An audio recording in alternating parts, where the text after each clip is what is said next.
ದೆಹಲಿಯ ಜಂತರ್ ಮಂತರ್ನಲ್ಲಿ ಕಾಕ್ರೋಚ್ ಅಬ್ಬರ ಮುಗಿಯಿತು. ಈಗ ಮುನ್ನೆಲೆಗೆ ಬಂದ ಸಂಪುಟ ವಿಸ್ತರಣೆಯ ಸುಳಿವು. ದೆಹಲಿಯತ್ತ ಮುಖ ಮಾಡಿದ ಸಚಿವಾಕಾಂಕ್ಷಿಗಳ ದೌಡು. ಮುನ್ನೆಲೆಗೆ ಬಂದ ಸಂಪುಟ ವಿಸ್ತರಣೆ ಸುಳಿವು. ಡಿಕೆ ಕ್ಯಾಬಿನೆಟ್ನಲ್ಲಿ ಇನ್ನೂ 20 ಸ್ಥಾನ ಖಾಲಿ ಇದೆ. ನಾನಾಗಬೇಕು ಒಂದು ಬಾರಿ ಮಿನಿಸ್ಟ್ರು.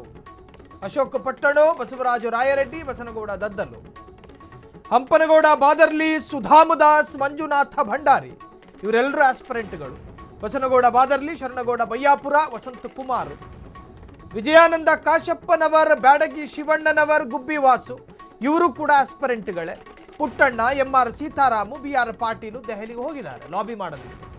ಸಚಿವ ಸ್ಥಾನಕ್ಕೆ ಮನವಿ ಮಾಡೋದಕ್ಕೆ ದೆಹಲಿಗೆ ತೆರಳೋ ಸಾಧ್ಯತೆಗಳಿದ್ದಾವೆ. ಇನ್ನು ಹೋಗಿಲ್ಲ, ಇನ್ನು ಹೋಗಬೇಕು. ಮುನ್ನೆಲೆಗೆ ಬಂದ ಸಂಪುಟ ಪುನರ್ರಚನೆ ಅಥವಾ ವಿಸ್ತರಣೆ. ಡಿಕೆ ಶಿವಕುಮಾರ್ ಅವರ ಕ್ಯಾಬಿನೆಟ್ನಲ್ಲಿ ಇನ್ನೂ 20 ಸ್ಥಾನಗಳು ಖಾಲಿ ಬಿದ್ದಿದ್ದಾವೆ. ಅಧಿಕಾರ ಹಂಚಿಕೆಯಾಗಬೇಕು, ಮಂತ್ರಿ ಸ್ಥಾನ ವಿತರಣೆ ಆಗಬೇಕು. 13 ಜನ ಈ ಹಿಂದೆ ಪ್ರಮಾಣ ವಚನ ಸ್ವೀಕಾರ ಮಾಡ್ಕೊಂಡ್ರು. ಸೊ ಈಗ ಉಳಿದಿರ್ತಕ್ಕಂತಹ 20 ಸ್ಥಾನಕ್ಕಾಗಿ 40ಕ್ಕೂ ಹೆಚ್ಚು ಆಕಾಂಕ್ಷಿಗಳಿದ್ದಾರೆ.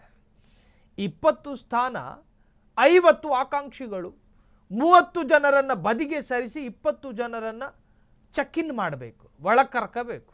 ಈ 30 ಜನರ ವಿರೋಧತೆ, ನಿಷ್ಠೂರತೆಯನ್ನು ಕಾಂಗ್ರೆಸ್ ಎದುರಿಸಬೇಕಾಗಿ ಬರುತ್ತೆ. ಆಯಕಟ್ಟಿನ ಖಾತೆಗಳನ್ನು ಹಾಗೆ ಬಾಕಿ ಉಳಿಸ್ಕೋತಾರ ಗೊತ್ತಿಲ್ಲ. ಫ್ಯೂಚರ್ ಕ್ಯೂರಿಯಾಸಿಟಿ, ಭವಿಷ್ಯದ ಕುತೂಹಲಗಳಿವೆಲ್ಲ. ರಾಹುಲ್ ಗಾಂಧಿ ಮಾತ್ರ ಒಂದು ಗ್ರೀನ್ ಸಿಗ್ನಲ್ ಕೊಡೋದಕ್ಕೆ ಬಾಕಿ ಇದೆ.